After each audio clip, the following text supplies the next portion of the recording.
¿Qué tal amigos? Hoy día vamos a tocar este interesante tema, fitoterapia del estreñimiento. En naturopatía tenemos esta ley naturopática que dice estreñimiento la madre de todas las enfermedades. Sin embargo, debemos tener en cuenta que para la medicina oficial el estreñimiento solo es un síntoma, un síntoma así complejo. La mayoría de las veces no hay una causa metabólica u orgánica que lo explique. Entonces, muchos factores pueden estimular el desarrollo del estreñimiento, desde una disminución del movimiento peristáltico hasta obstrucciones en el intestino, pero en la mayoría de casos tienen relación con el tipo de alimentación, sobre todo pues el alimento actual a base de carbohidratos refinados, es decir, ausencia de fibra vegetal, se entiende pues se ingiere poca fruta, pocas verduras, igual ingesta de poca agua.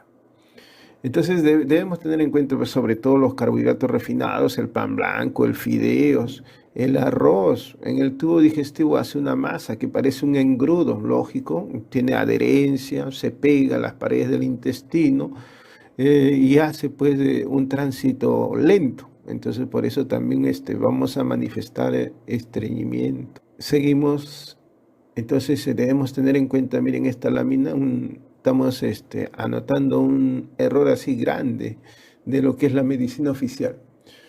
Debemos tener en cuenta, pues, para las sociedades occidentales, los límites normales del ritmo de deposiciones oscilan entre 3 deposiciones diarias como máximo y 3 deposiciones semanales como mínimo. Entonces, aquí hay un error, ¿eh? En esta figura vemos a una persona sufriendo en el baño para evacuar las deposiciones. Entonces, eso no es normal. Se tiene que buscar la causa y la causa mayoritaria es en el tipo de alimento que ingiere la mayor parte de la gente. Vamos a hablar más adelante acerca del estreñimiento oculto. Entonces, este problema, estreñimiento, tiene relación así con una diversidad de enfermedades que padece el ser humano. Mire, ¿qué nos dice la medicina oficial? Según la medicina oficial, el estreñimiento crónico tiene las siguientes causas, ¿no? Puede ser funcional, puede ser orgánico. En las causas funcionales, una dieta pobre en líquidos o en fibra, sedentarismo, síndrome de intestino irritable, se entiende, pues tubo digestivo inflamado, toda parte inflamada disminuye también sus movimientos o funciones. Entonces debe tener en cuenta las causas orgánicas también, dice, pues esto también puede condicionar estreñimiento, los trastornos anorrectales, patología del colon, problemas neurológicos ahí en el colon, el diabético se hace estreñido, trastornos endocrinos, medicamentosos, algunos medicamentos también que van a predisponer así al estreñimiento, por ejemplo, en los enfermos con cáncer, la morfina. Entonces, pero lo que debemos llamar la atención es que primero las causas son funcionales y entre esas causas, primero, dieta pobre en líquido, dieta pobre en fibra, ¿ya? Entonces, eso es primero, hay que hacer. Entonces, esta causa así, primera, funcional, entonces, es determinante en la mayor parte de personas que hacen estreñimiento. Ya, acá está esa alimentación actual, comida chatarra, rica en carbohidratos refinados en la forma de pan blanco, fideos, galletas y otros más. Entonces acá rica en carnes animales y debes tener en cuenta pues ausencia, así, ausencia sobre todo de vegetales, de frutas. Todos son productos industrializados, son pastelitos ricos así en azúcar, en carbohidratos refinados. Esto es la primera causa que hemos estado enlistando. ¿Ya? Y que nos lleva al problema del estreñimiento y este estreñimiento nos va a desarrollar lentamente en nuestro organismo una enfermedad. Entonces debemos tener en cuenta el estreñimiento, los síntomas que motivan a la consulta, una dificultad al inicio de la defecación, una sensación de defecación incompleta, un esfuerzo al defecar, una disminución de la frecuencia defecatoria, el pasaje de heces duras y pequeñas, el dolor anorrectal, la rectorragia, como salen heces duras, entonces causan dolor. Al hacer esfuerzo, causan dolor. Y debes tener en cuenta también, pues hay veces se rompen pequeños vasos y hay rectorragias. Pero debemos tener en cuenta, miren, mucha gente casi no le hace mucho caso, ¿no? Para ellos tranquilos, para el médico también, si alguien va donde el médico por un problema así de estreñimiento, dice, uy, hace 3 veces a la semana, no hay ningún problema. Y no es así. Debes tener en cuenta pues, que el estreñimiento, se debe tener en cuenta que el estreñimiento condiciona la aparición de una mala flora bacteriana y el desarrollo de parásitos. Estas situaciones liberan una serie de tóxicos y ácidos que van a intoxicar la sangre y que van a llegar a diferentes partes del cuerpo. En algún lugar, un grupo de células empezará a manifestar alteraciones y las manifestaciones de esos tejidos, de esos órganos, entonces harán pues, lo que se conoce como enfermedades. Acá estamos observando la consistencia de las heces. Debemos tener en cuenta, pues, las heces expresan así la salud del tubo digestivo. Todo esto que hemos visto, mire, que estamos viendo, todo esto que estamos viendo respecto a heces, diferentes formas, ¿no? Los conocen como tipos, tipo 1, 2, 3, 4, 5, 6, 7. Bueno, todos estos tipos de heces que estamos observando son de un estreñido. Eso debemos siempre tenerlo en cuenta. ¿Por qué? Mira, acá por ejemplo hay una escala de heces de Bristol. Alguien, ¿no? Entonces describe los tipos de heces, pero se ha olvidado de las heces normales. Ninguna de este tipo de heces es heces normal. ¿Ya? Entonces, para nosotros las evacuaciones deben ser todos los días, 2 a 3 veces. Las heces deben ser abundantes, tipo mazamorra, esto quiere decir blandas, sin mal olor. El enfermo, cualquiera sea su enfermedad, está estreñido. Hablamos nosotros de estreñimiento oculto, ¿no? Entonces debemos tener en cuenta, hay un estreñimiento también manifiesto, hay otro estreñimiento oculto.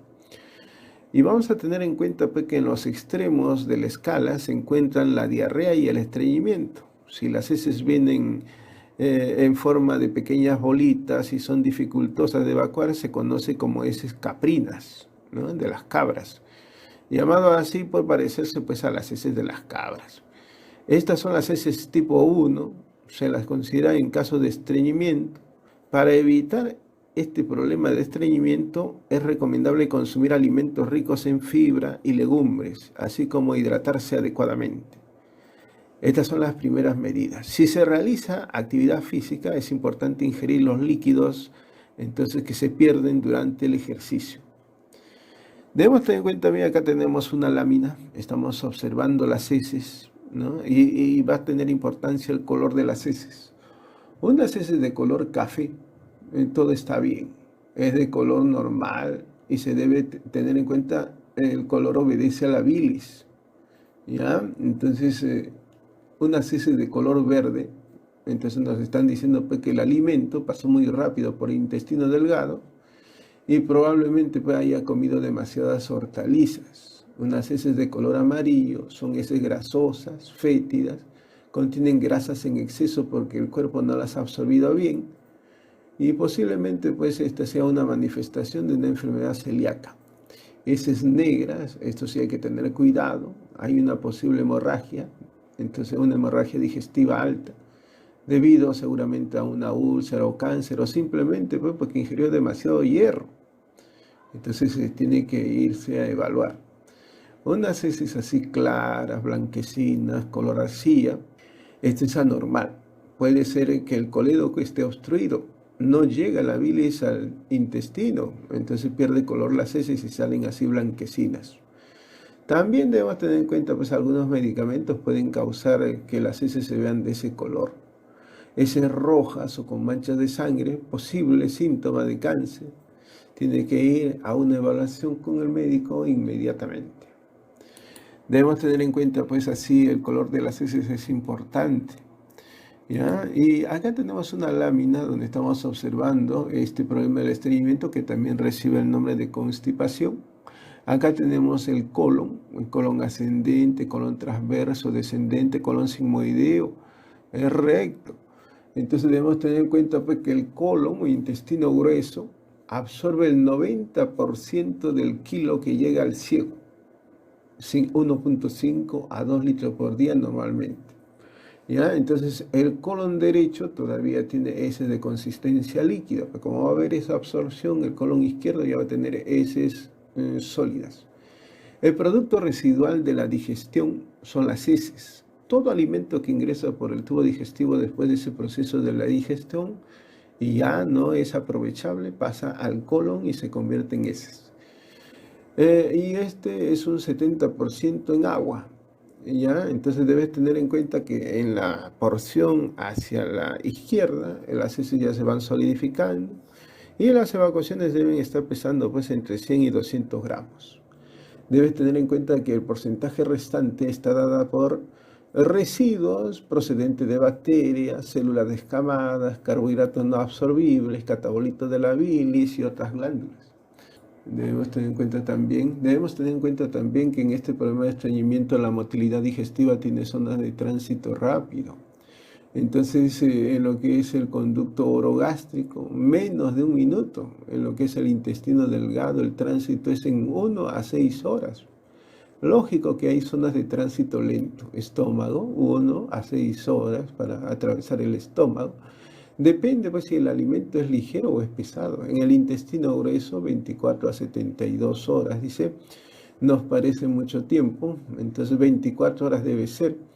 El colon tiene movimientos tónicos, sus esfínteres, movimientos fásicos, propulsivos, segmentarios, toda la masa del intestino.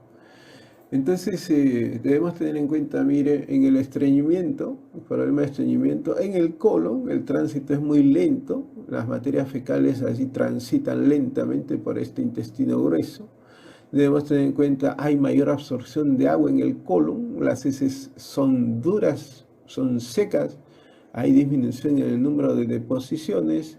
Debemos tener en cuenta también pues, que esta condición de estreñimiento a nivel del colon estimula el desarrollo de una mala flora bacteriana y la aparición de parásitos. Donde hay basura siempre hay gusanos.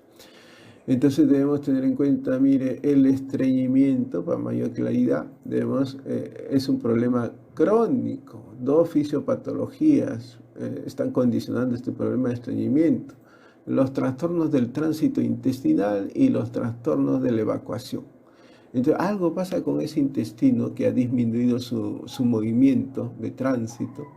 Y algo pasa también en la última parte cuando se trata de evacuar o eliminar esas heces del tubo digestivo. Entonces, el estreñimiento es un trastorno caracterizado por una dificultad persistente para defecar.